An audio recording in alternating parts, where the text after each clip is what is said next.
the Electoral Commission in Centurion is briefing the media on preparations for the 2026 local government elections. Now, Statistician General Risenga Maluleke is also giving an update today in Tshwane in Gauteng on the 2024-2025 Victims of Crime report. And we are also in the courts for you, where the Senzo Meyiwa murder trial is currently underway now. And those are all the stories we're monitoring for you this hour of the agenda. We take you now to that IEC media briefing, where we understand that IEC officials are ready to give us an update on preparations for the local government elections. Let's take you there live. Next year. And as will become apparent from the contents of this statement, our institutional efforts underscore a commitment to a transparent and inclusive electoral process that ensures that all stakeholders are well informed and thus able to participate meaningfully. This media briefing takes place during a pivotal month when we commemorate the monumental contributions of women in bringing about the democratic order and their continued contributions to sustaining electoral democracy.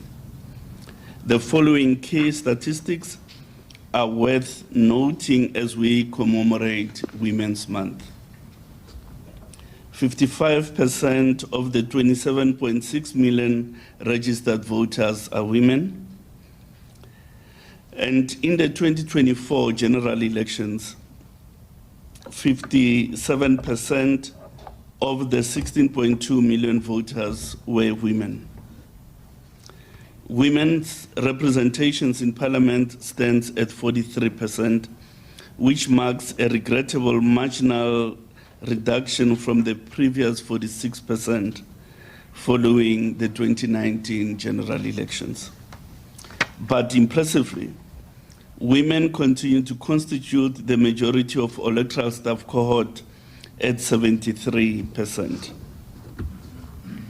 During Women's Month, the Electoral Commission is engaging stakeholders to promote inclusive participation and gender equality in the electoral process across all the 9 provinces. Tomorrow, the Commission will host its national event celebrating women championing democracy at the Constitutional Hill Women's Jail, which is in Johannesburg. The event will bring together stakeholders from diverse sectors, including political parties, civil society, women in business, as well as representatives from the youth and disability sectors. The event will further explore steps to foster greater participation of women, both as candidates and elected representatives. Now we turn to matters related to the elections report, the 2024 elections report. In accordance with the provisions of the Electoral Commission Act, the Commission tabled the 2024 national and provincial elections report in the National Assembly in early July this year. The Portfolio Committee on Home Affairs then invited the Commission to a presentation of the report on 15 July. The discussions with the Portfolio Committee were robust, which is a condition necessary for improved electoral performance. The highlights of the 2024 elections report are as follows. The report itself makes the point that the elections met international standards for freeness and fairness and met the constitutional and legal standards. The 2024 general elections were a huge national undertaking, with the following as some of the salient statistics. 27.78 million registered voters, which is the highest since 1999, when the voters' roll was first introduced. 23,292 voting stations were used, of which 936 were temporary voting stations and 32 were mobiles. The import of these voting station numbers is that, on average, the number of voters per voting station has been reduced from 1,900 to 916. 90 million ballot papers were printed in an immutable three-week printing window period. A dual column ballot paper was used for the first time in the elections of the National Assembly. This was necessary to accommodate the increased number of contestants. 70 parties took part in these elections, which is, again, the highest number of parties ever to participate in such an election. 14,886 candidates, of which 11 were participating for the first time as independent candidates, also took part. 16.2 million citizens voted, representing a voter turnout of 58%. Of this, 1.1 million voted using the special voting dispensation in the 2 days preceding voting day. 200,526 election staff were recruited and trained for various roles within the voting station. There was increased litigation with over 88 cases challenging various aspects of the electoral process. The Electoral Commission prevailed in all except one, which relates to the establishing special voting stations outside of the official foreign missions of the Republic. An appeal in this matter is pending in the Supreme Court of Appeal. Now, turning to the matter related to the Leaderboard. The Commission explained to the Portfolio Committee that the technical glitch relating to the Leaderboard was not evidence of a hacking attempt nor a manifestation of hacking, but rather that it resulted when an optimization solution was taken into production to expedite the transfer of results data from our primary database into a data warehouse. The data warehouse pulls results data in through a process called extract, transform, and load, which in short stands for ETL. Firstly, the data warehouse is then used to run several validations, such as whether a result has been audited, whether the associated result slip has been scanned, and whether there were no exceptions or edit windows related to a particular result. These validations determine whether a result is complete and therefore ready to display or not. Secondly, the data is replicated, or rather transferred, to another data warehouse at the National Results Operations Center, from where the results are disseminated based on their completeness status. In other words, the ready-to-display voting district data is made available to the Leaderboard, provincial result centers, the media, and political parties, while various management reports relating to the status of voting districts not yet completed are made available for internal purposes only. Inadvertently, when the optimization solution was taken to production, all voting stations were set to the initial status of not ready to display. Hence, the Leaderboard then went without any numbers on. At the conclusion, the Portfolio Committee welcomed the report, acknowledged that there were areas for improvement, but commended the Commission for delivering a free, fair, and credible election. The report is available on the website of the Commission. Now, preparations for the municipal elections 2026-2027. The law provides that the term of a municipal council is 5 years and that elections must be held no later than 90 days following the end of term. The current municipal councils were elected on 1 November 2021. This means that the current term will end on 2 November 2026. Therefore, the general elections of municipal council fall due between 2 November 2026 and the end of January 2027. The authority to set a date and call an election lies with the Minister of Cooperative Governance and Traditional Affairs following consultation with the Commission.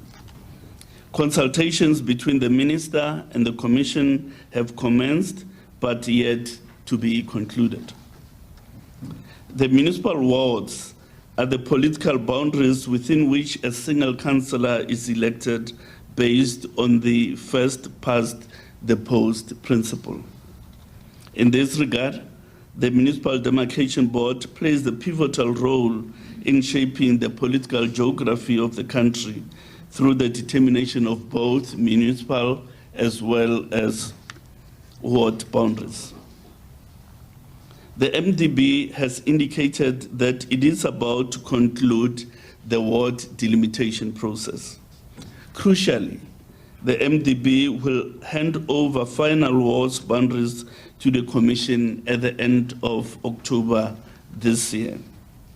There will, however, be a residual of 18 municipalities that will be handed over at the later stage.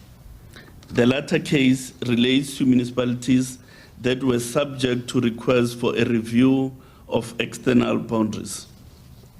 Engagements with the MDB are planned to agree on the precise date for the receipt of wards for these residual municipalities. Once the MDB provides the final set of wards to the Commission will analyze its network of voting stations to ensure that they are geographically aligned to the final ward boundaries in preparation for voter registration ahead of the next elections. Elections of representatives. From 1st April this year, the Commission has administered 39 ward by-elections. The highest number of vacancies arose in the Gauteng municipalities, with 8 ward vacancies, followed by the Eastern Cape and Western Cape, both with 7 ward vacancies. KwaZulu-Natal had 6 ward vacancies. The overall average voter turnout for this by-election stands at 41.58%. The proportional representation councillor vacancies can only be filled by the Chief Electoral Officer declaring a replacement councillor elected. In the current financial year, that is April to August 2025, the Commission has replaced 149 proportional representation councillors. On average, the Commission replaces 377 PR councillors in a year. The registration of parties. Since the 2024 general election, the Commission has registered a total of 34 new political parties. 13 of the new political parties were registered in the period between July 2025 and today. Currently, the total number of registered political parties is 472. Of this, 287 are registered on a national level, while the balance of 185 are either registered provincially or on the district or metro level. Political contestants remain critical in the planning phase of an election. The Commission will convene a series of information sessions starting in November 2025 with registered but unrepresented political parties and aspiring independent candidates. These sessions will mark the beginning of a formal consultation with key stakeholders and will focus on, amongst others, the following: the legislative scheme for local government, requirements to contest for seats in a municipal council, the roadmap to elections and critical milestones, and lastly, how votes are converted into seats in a municipal council.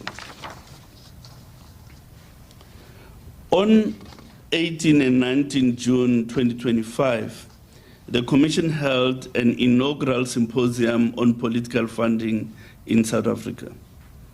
The symposium brought together leaders of political parties, parliamentarians, representatives of civil society, and the academia to evaluate progress since the promulgation of the party funding law, including strides made reaching the desired ideal state.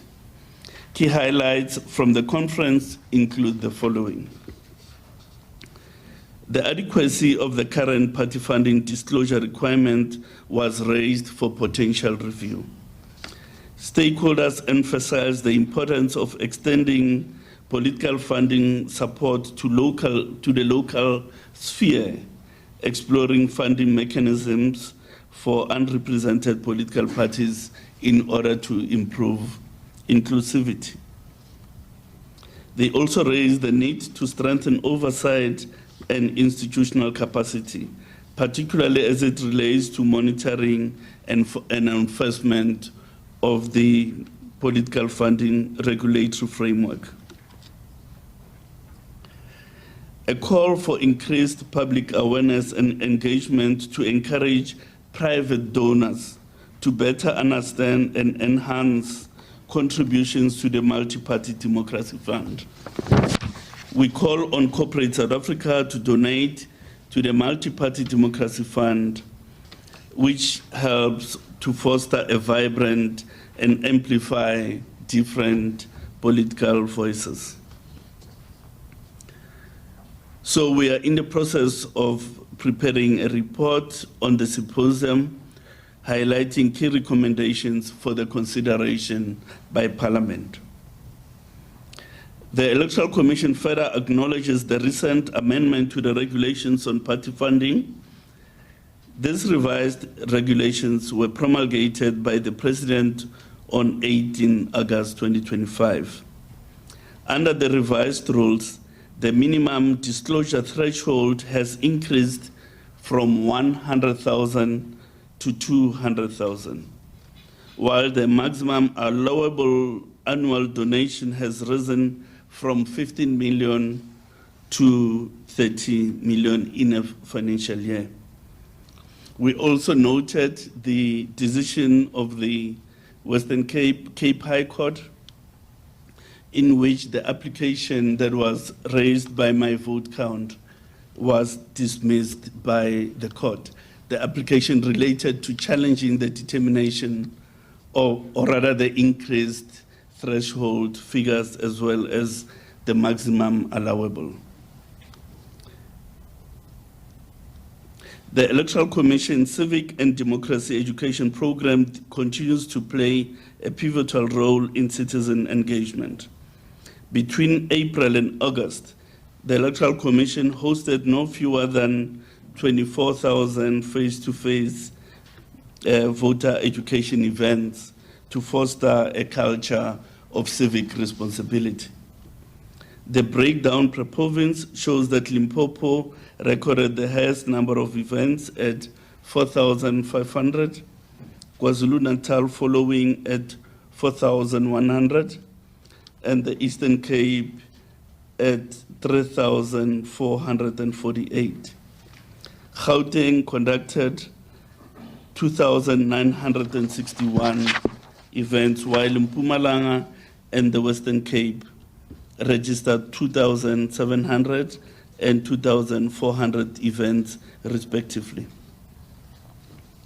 Northwest, 1,782, Free State, 1,172, and the Northern Cape, 1,168. The focus of these events was on encouraging and preparing first-time voters to ensure that they are registered and given the necessary information they need to remain active citizens, as well as fostering responsible citizenship among that age cohort of young persons. Now, turning to the constitution of the Commission, the Electoral Commission has 3 vacancies that come into effect in November 2025. In this regard, we wish to thank the Chief Justice and members of her panel for successfully concluding the interview process for the selection of new commissioners. The Chief Justice has now tabled a report with a short list of 8 candidates in the National Assembly. We have further noted that the National Assembly has since referred the matter to the Portfolio Committee on Home Affairs for processing. Once the Portfolio Committee completes its deliberations, a report with 3 recommended candidates will be submitted to the National Assembly for resolution. Thereafter, the resolution of the National Assembly will be transmitted to the President, who will make the appointments and designate a chairperson. The term of office of members of the Commission is 7 years, which is renewable once. The Electoral Commission, turning to electronic voting, the Electoral Commission urges all South Africans to actively participate in the ongoing public consultation on the feasibility and desirability of introducing electronic voting at some point in the future. Public consultations are currently taking place across all provinces to ensure an inclusive and wide-ranging engagement on the policy document. We invite South Africans to submit their views, proposals, and concerns on this important matter. Submissions should be sent to the email evoting@elections.org.za by no later than the end of September.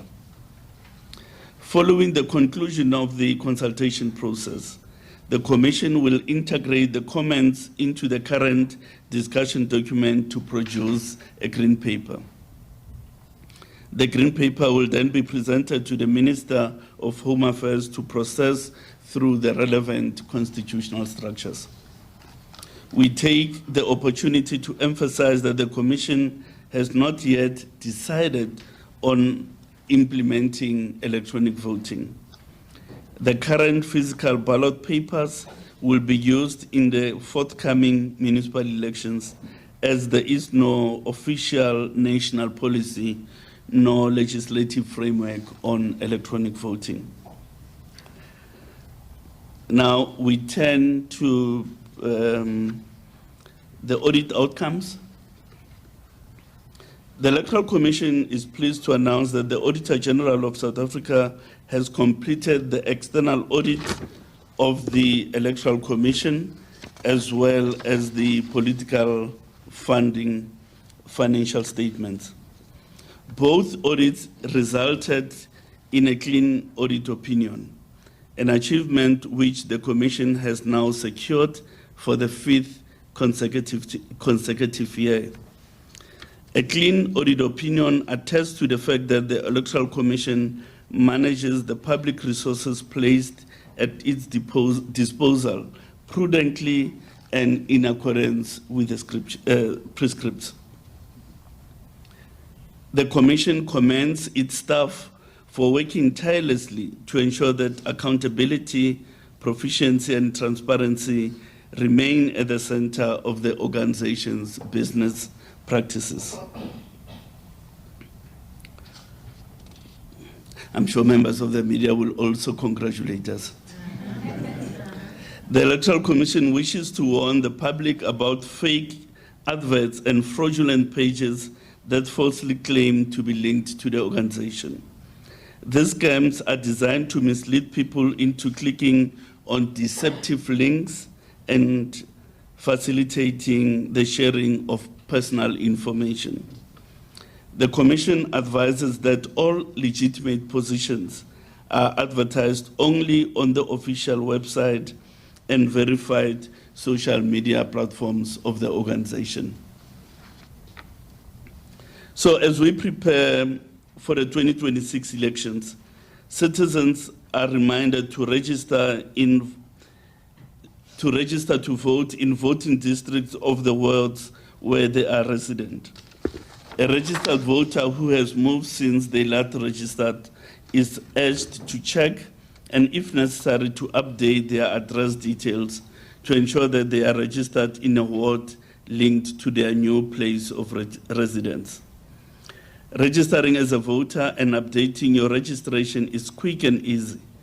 Voters may register, inspect, and update their details by visiting registertovote.elections.org.za, which facility is available 24 hours a day. The process is quick, safe, and secure. Simply keep your identity document at hand and follow the prompts.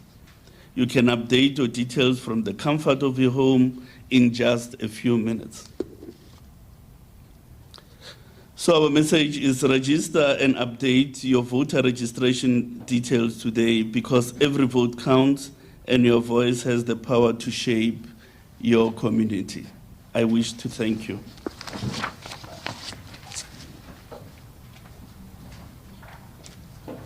No, thank you. Thank you very much, CEO. I will now open the floor for any question from your side.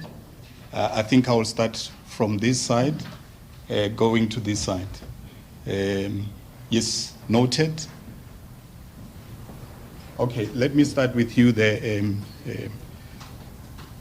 You may proceed, yes. Good morning, everybody. It's Centurion of the SABC News. A couple of questions. Just on funding payments. So the President has amended these thresholds and the upper limits, but remember that on this matter.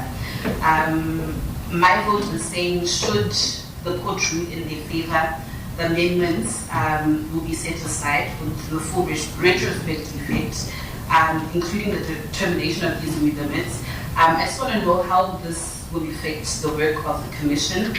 Furthermore, my vote council also says that there will be more secrecy in political party funding, as political parties now only have to declare 200,000 to 30 million. So those under, if any political party or any donations are made, won't be declared. How do you respond to that claim? And then just on e-voting, you're conducting those roadshows. I think they're going to end in September or something. But I mean, what discussions, what are people saying, what concerns are people raising on e-voting? Are people actually warming up to this idea of e-voting? If you can just tell us some of those things. And just staying on the matter of e-voting, we've also reiterated right now that they say that the Commission is not ready to introduce e-voting in next year's elections, also in 2029. Those are the sentiments that you actually expressed earlier on at the e-voting conference. But I don't know if you were last week, the MK party had said that you're trying to smuggle in e-voting by the back door. If you could just respond to that. And then, just on the work of the Municipal Demarcation Board, the last time you briefed the media, you had said that I think they've got a deadline or a report that they have to hand over to you in October. I don't want to jump the gun, but I just want to know that they've just recently resolved not to tamper with any municipal boundaries currently. How will this probably affect or not affect the work of the IEC? Thank you. Thank you very much. Let me check if there is someone this side. Oh, yes. Please go ahead, Muluko. Good morning. My name is Will from ENCA. I just want to understand, I think I heard you saying that you are awaiting a report from the Municipal Demarcation Board. Maybe tell us the work that you have done, specifically in terms of the box-ticking exercise ahead of next year's elections. And on the issue of trying to entice young people in particular, do you have new innovative ways? Would you say your previous attempts to get them on board and have them registered have failed? Those are my questions for now. Thank you very much. I think I saw a hand this side. Please introduce yourself, ma'am. MDNTV. Thank you. Let me first congratulate the IEC for achieving clean audit. I have, for now, let me just take one question. During last year's national election, some voting stations experienced serious network problem that prevents scanners from functioning, causing delay. How will the IEC plan to address this for 2026 election? And will you change the affected voting station, or are you introducing alternative measures to ensure voting isn't disrupted in areas with poor connectivity? And the second question is in relation to the regulation. Beside the political funding one amendment, are there any pending legislative or regulatory changes that may affect the 2026 local election timeline and processes? Thank you. Thank you very much. I think I will invite the CEO to come back. When I come back, I think I'll come back for the second round and look at the social media as well if there are questions online. Thank you. Over to you, DCO. Thanks. I'll deal with all questions bar those on party funding. What is the feedback on e-voting?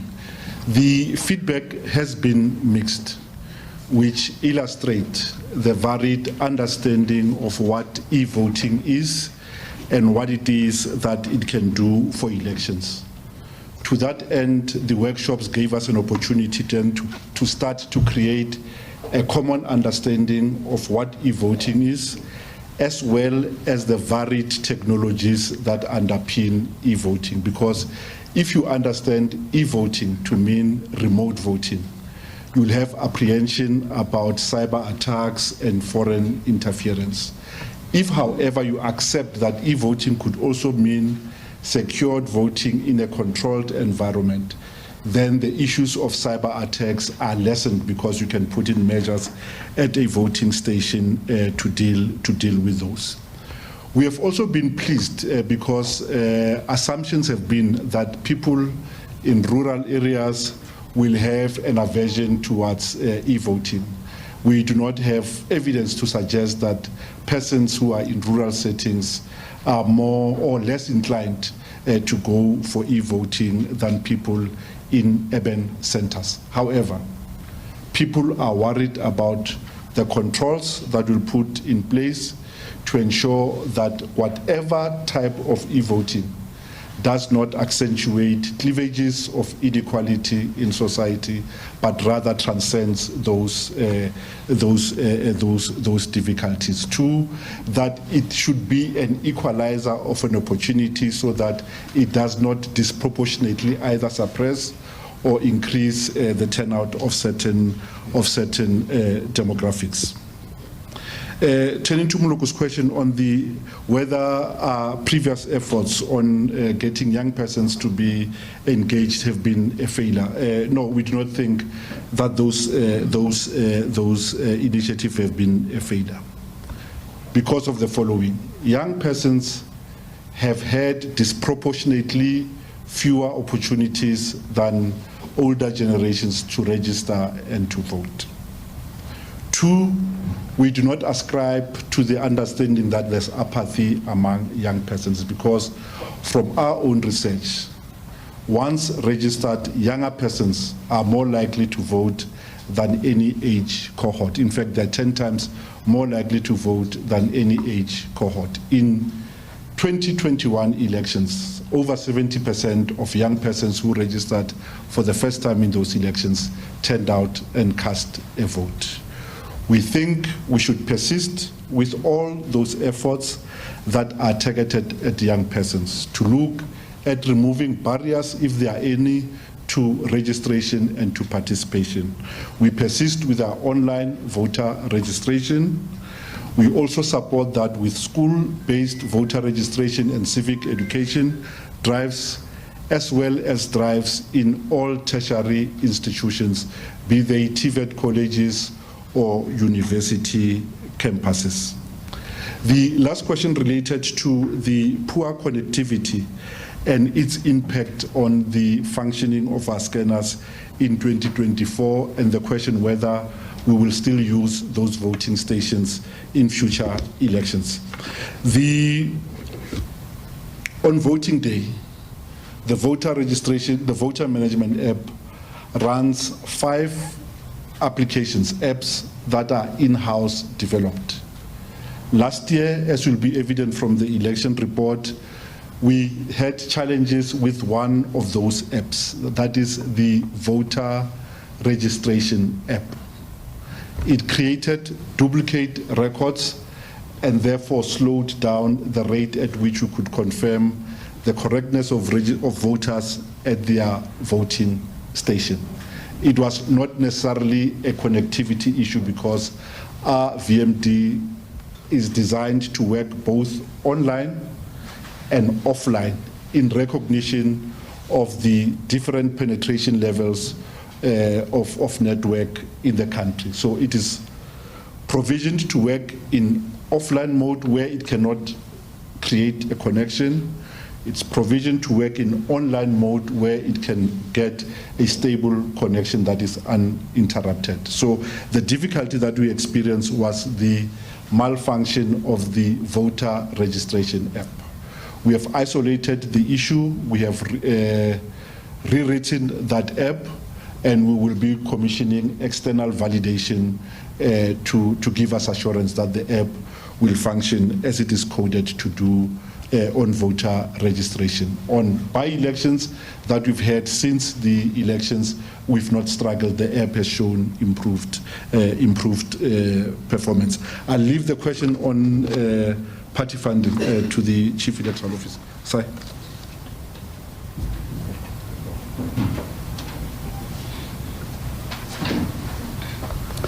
Thank you. I think Mloko also asked us what have we done. We've done a lot to prepare for the municipal elections. Amongst the things that we've done is to rebuild the applications that we use on the voter management device, in particular the voters roll app that Mr. Shibori just spoke about. We have concluded our chart of milestones for the elections. So the detailed planning, project charter by project charter, is now complete, and we are in the process of starting to monitor ourselves against those determined milestones for the election. So this is important because you'll know that an election, you don't plan an election in the last 6 months or so. You need at least 18 months to prepare for an election. So all those preparatory work and the details that relates to that are now complete. We will be having an internal planning in Daba as well in October, just to socialize the plans across the various elements of the organization. But of course, when we receive the final awards at the end of October from the MDB, that will provide an impetus to the preparations, because we will gear up from plans into practical work on preparations for elections. We've also done a lot of work to isolate voting stations where we had difficulties and long queues. We are looking at what needs to be done to improve voting station efficiency in relation to densely populated voting stations. We're working on about 300 or so where we experienced big queues on election day. So with regard to the challenge by my vote counts to the determination of the increased thresholds by Parliament, there's a judgment that was issued in that case in the last few days. I just don't know whether it was Friday or so, but there is a judgment that was issued by the Western Cape High Court. That judgment has dismissed the my votes counts application, and yeah, that's where the matter is at. We were not an active litigant in that matter, precisely because the issue the issue related to the determination of thresholds and so on, it's something that is outside of the purview of the Commission. And which takes me to the second element of your question. There is more secrecy in the political funding landscape. Again, we prefer no view because it is Parliament. It's a political decision that was taken by Parliament over which we have no control. It's a matter that legislatively rests with Parliament, who took a resolution to that effect, and the President then gave it effect by issuing the regulation. Thank you.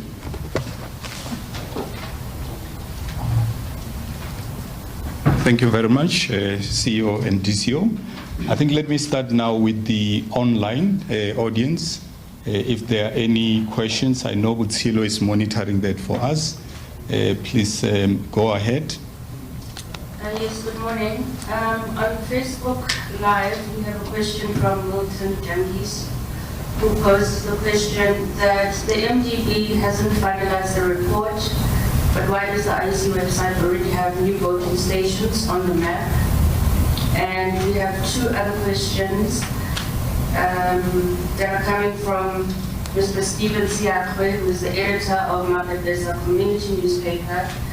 He poses the question, will the Multi-Party Democracy Fund support local parties contesting in the LGE 2026, or is it only applicable to national and provincial parties? And lastly, he asks, how will the Commission combat fake job advertising, as there are unconfirmed reports of municipalities controlling who will be hired as election officials? Thank you. Thank you very much, Butsilo. Let me see if there is any hand. Oh, I see you, KG at the back. Yes, okay. Let me start with you, KG, and then we'll go this side. Thank you. I'm Kawero Maboleo from UFM. I've got a couple of questions on the Multi-Party Democracy Fund. I'm trying to find out as to how much money is usually raised with that project and where does it go to. I'm trying to compare it with direct donations that are going to parties, whether this fund is attractive to donors in your own assessment. And then regarding registration of new parties, are there any names that are being disputed? We saw the Boy Mama Bolo Mandela situation lately. Are there any other that are happening like that? And then finally, with regard to the ongoing public consultations about e-voting, are you able to give us an idea of the demographics that are turning out for those, particularly those who are turning out under a banner of a political party? Because I think we already know of certain political parties that are just generally apprehensive about the idea of digital voting. And I said finally, apologies, David, this is the last one. A few months ago, there was a case at the Concord where South Africans that left the country willingly to take up citizenship elsewhere won the right to reclaim their South African citizenship. Have you seen a trend of new registrations of voters from abroad that may not have been there? Thank you. Thank you very much. Say lastly again. No, that was last. Thank you. No, thank you very much. Yes, my brother. Raymond, I just want to follow my colleague. How many political parties registration were declined by the IEC? Just you said before was registered since 2004. And then has there been any formal or informal discussions with the Minister of Audit regarding a possible date for the elections? And when do you expect that discussions to happen? And lastly, regarding party funding, do the IEC think that they have the correct body to administer and look at the party funding regarding to see what money comes in and what goes out? So is the IEC correct body to monitor party funding? Or do you perhaps think that perhaps another body should perhaps take over that work? Thank you. Thank you very much. This side. Yes, sir. Afternoon. My name is Masunde. I'm one from the SABC. Talking about the cost of elections, I just want to know how much is the cost of a by-election, like a ward election, and also in a situation where a municipality is dissolved, like you had Tabazimbi and Zobota so far. How much are we looking at? Thank you. Thank you very much. I don't see any hand. We move that side? All right. All right. Now let me invite the CEO and the TCO to answer to the questions. Thank you.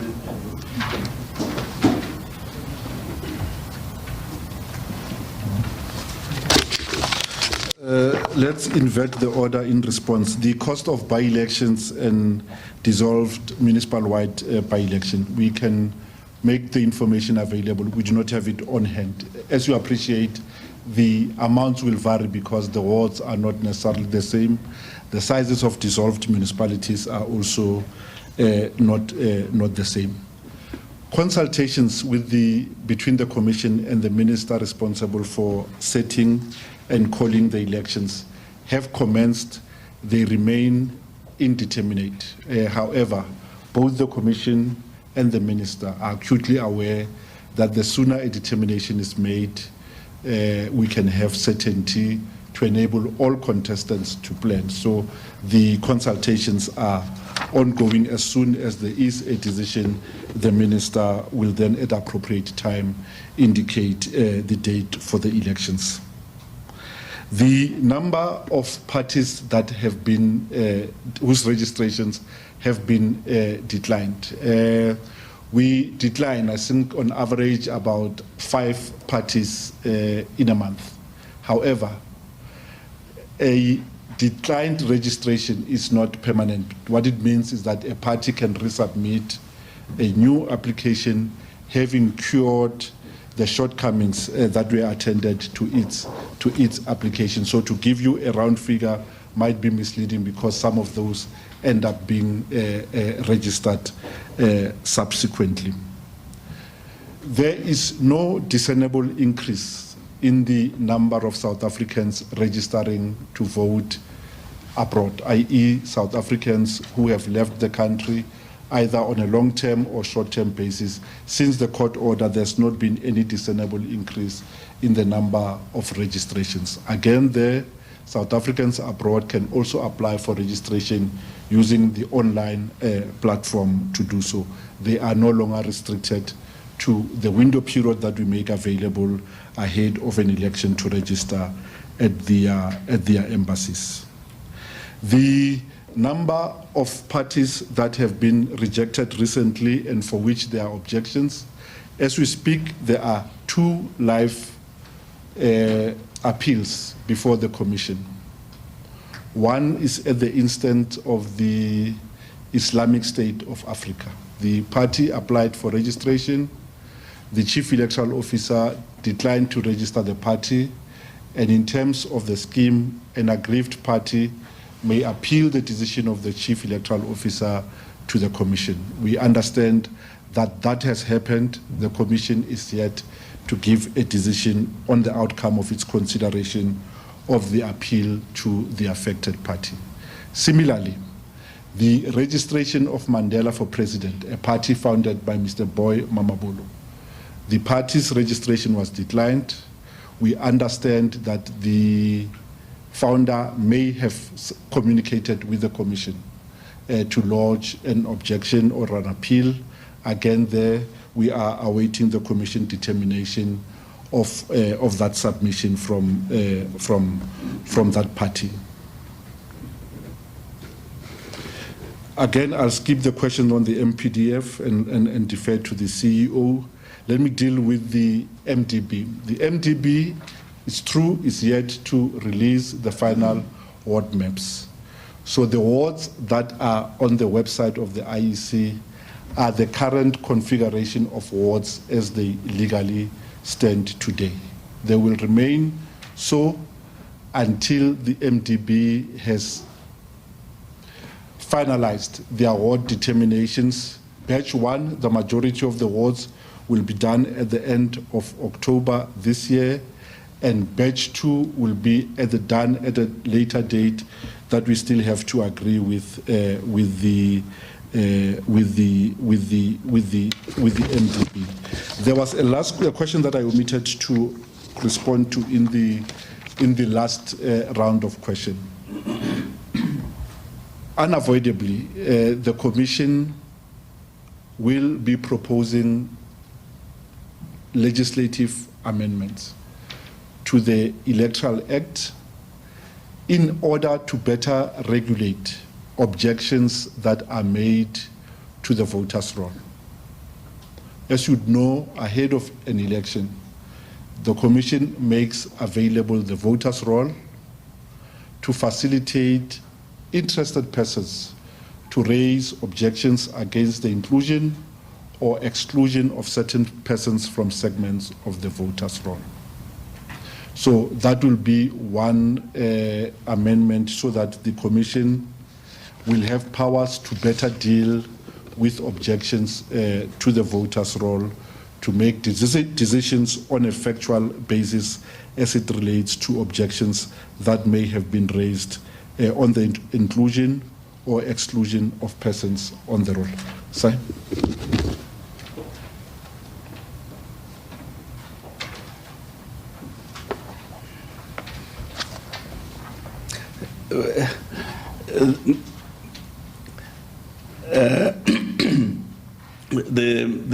The Chief Electoral Officer has not considered properly my brother's application for a party. So the Chief Electoral Officer is actually out of order. Anyway, the question related to the Multi-Party Democracy Fund. The Multi-Party Democracy Fund, in law, may only distribute contributions to the fund to parties and or independent candidates who hold representation in the National Assembly and or provincial legislatures. So in short, it's not, the current law does not provide for the inclusion of parties in the local sphere, which is why at the symposium that was raised as a matter for possible review and correction for the future. How much has it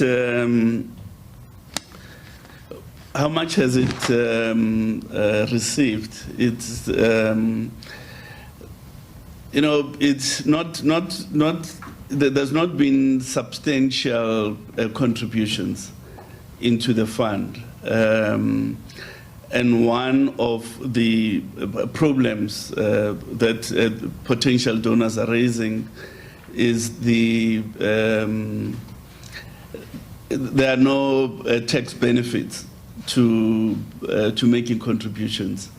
Now, any tax dispensation is a matter that the Minister of Finance would have to deal with. Whether it's desirable or not is a question that can only be answered at that end.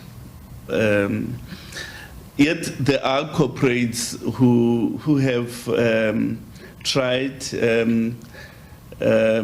to make contributions, such as Vodacom, Standard Bank, and so on. We've received contributions from those corporates. We want to call on corporate South Africa that, we have to insulate our democracy from external financial influences. And one way of doing so is to ensure that as corporates, they make contributions to the fund and reduce reliance on foreign funding for political parties, because that ultimately that may impair our sovereignty. So it's an important overriding strategic issue to preserve the sovereignty of the country. The issue about fake job advertising, of course, we are trying to get to all South Africans through yourselves to say that the jobs that are available in the Commission are advertised on... That's the Chief Electoral Officer there, Sai Mamabolo, and says that the Independent Electoral Commission is ready to meet the challenge of the next round of local government elections. He's speaking there and pointed to the 2024 national and provincial elections as proof of the IEC's commitment to running smooth, credible and transparent polls. We leave it there for now.